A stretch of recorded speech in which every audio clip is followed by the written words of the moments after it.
Ao anatin'ny lalao izay karakarain'ny orinasa serasera sy fandraisan-davitra kosa mpanjifa Estelle avy any Fianarantsoa ramono fantatra fa nandrobaka ny loka voalohany sy tamin'ny ilay lalao football passion grand show izay nikarakarain'ny RTL moto scooter mono natolotry ny RTL azy io tolakandro Tetsy Akorondrano. Manao toivakana ny fizarana loka omen'ny RTL ireo mpanjifa ao aminy. Tamin'ity indray mitoraka ity dia ireo mpakafy fanatanjahantena indray no nahazo loka tamin'ny alalan'ilay lalao football passion grand show. Andriamatoa Rakotobe Rodolphe fa Don Lasien avy any Fianarantsoa ary no nandrombaka ny loka voalohany moto scooter.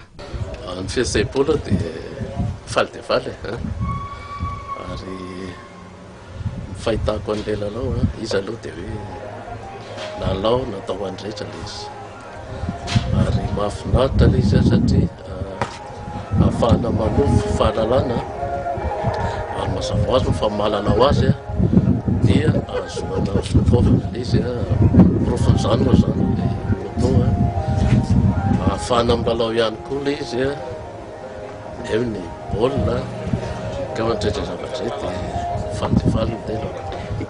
Ianao hoe fampandray antsara hoe mikilalao izay karakaran'ny RTL? Zany hoe efa nisy nahazoky any angamba ataoko hoe efatra taona lasa zay fa ity zao ny faharoa ireo lalao mahafinaritra ilay izy ary volazako teo ary hitako hoe mampivoatra satria be dia be ny zavatra sy mbola hitanao nefa ao anatin'ny lalao ahafantarana ho azy. Amin'ny maha-piara-miasa amin'ny RTL ny ekipan'ny Manchester United dia nahazo maillot an'ny Manchester ihany koa ny nandrombaka ny laharana voalohany.